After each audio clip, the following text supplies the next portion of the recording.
Welcome, thanks for being here.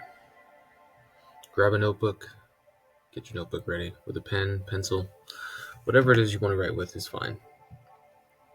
This is math from the void. Math coming at you pretty much out of nowhere. Today we have a problem from the 1990 AP Calculus AB exam. This is a classic type of a related rates problem. We have that the radius of a sphere is increasing at a constant rate of 0.04 centimeters per second. So the sphere is pretty much just controlled by the radius. All right, so this is r. Even from this point downwards, that would be r, right? It's r in all directions, basically. Constant distance in all directions. Now, they graciously, again, they're really nice to you guys doing this. They shouldn't need to do this, but they give you the fact that the volume of a sphere with the radius of r is 4/3 pi r cubed. Let's start. You can pause the video and work through this. Take as much time as you need, but just keep in mind that the problems are roughly designed to be an average of 15 minutes per question. So if you can finish faster than 15 minutes, like 10 to 12 minutes, that's great. It gives you some more time for some of the harder free response questions. Okay, let's get into it now. You can just pause it if you want to work on your own, and then you can check to see what we're about to talk about here. So at the time, that sounds like a condition, at the time when the radius of the sphere is 10 centimeters, yep, what is the rate? So they want to know some kind of rate, ddt. What is the rate of increase of its volume? So they want to know dv dt.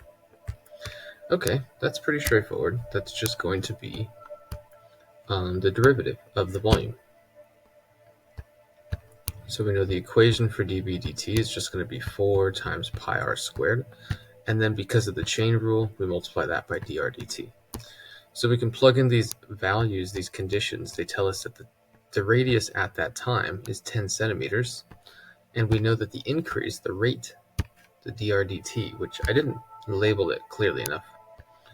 I should say dr dt, the rate of change in the radius is 0.04 centimeters per second. Okay, so this is going to give us, 10 squared is 100, and 100 times 0.04 is just 4, so this would be 16 pi. And this is going to be in centimeters cubed per second. I don't know if they said to indicate units, but they do sometimes. Nope, they didn't say it necessarily, but it's good to put it there. Anyways. Okay, let's look at part B. Again, at the time, so they've given us a condition, when the volume is 36 cubic centimeters. So we can extract what the radius is from there. What is the rate? They're looking for another ddt of something. What is the rate of increase of the area of cross-section through the center? So like, if you're thinking about a globe, that would be like the equator. There are multiple cross-sections that you could draw through the center, right? We can draw this one here that we already sort of have. But if we wanted to, we could also make a cross-section, for some reason, if we wanted to make like sort of vertical slice, we could do that too. We can do it at an angle if we really wanted to, right? As long as it's going through the center, that means it's going to represent sort of this maximal circle, also sometimes called a great circle on this sphere. So it's the circle which is largest out of all the cross sections because it's thickest at the center, as opposed to like cutting out a circle slice from here. It wouldn't have as large of a radius on that. Okay, so all that to say, we're basically just looking at the area of the circular piece. So let's go ahead and draw that. That is our r. The area of this piece is pi r squared. And we want to know the rate of that area, dA dt. So we can say dA dt is simply going to be equal to 2 pi r dr dt. Now, what makes this a little tough is that we don't have the radius explicitly. We're just given a condition about the volume. So if the volume equals 36 pi, we can set that equal to the formula for the volume, which is 4/3 pi r cubed. Let's do a little algebra, simple manipulation to get rid of this. We divide both sides by pi, easy. Divide both sides by 4, easy. And then we're going to multiply both sides by 3 to get rid of this 3 on the bottom. We end up with 27 equals r cubed. So that's pretty easy, right? That means r equals 3 centimeters. And now we can figure out change in area at this time because we know the radius at this time is 3. Times dr dt, still 0.04. So this is 6 pi times 0.04, which is going to give us 0.24 pi. And let's see, does it say to indicate units? It doesn't, but we probably should anyway. So this is 0.24 pi centimeters squared per second because it's change in area over time.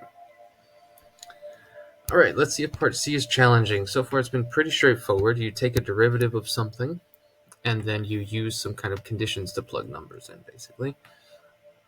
Part B, we had to solve for the radius by using the volume, but still wasn't that hard. Part C says, at the time when the volume and the radius are increasing at the same rate. That's interesting.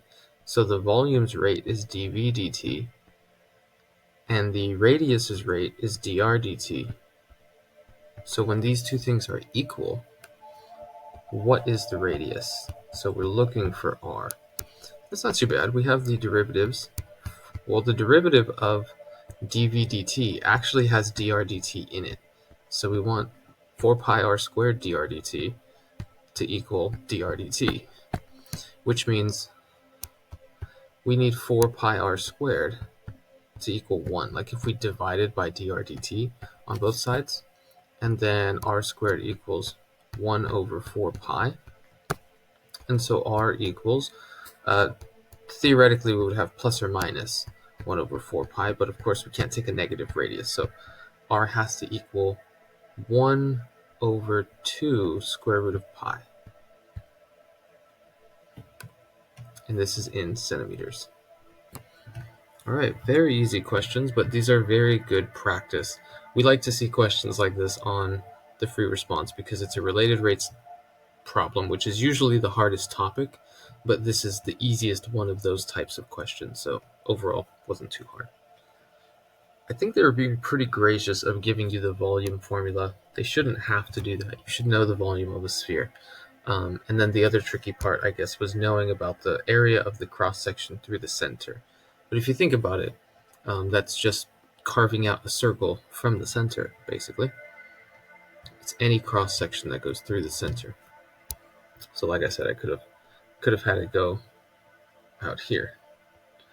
And as long as that circle is crossing through the center, then it's still a valid circle. And we know the area of a circle as well. They didn't give that one. They shouldn't need to for that either. Pi r squared is the area for a circle. Okay, that's enough blabbing out of me. I will see you guys next time in the void.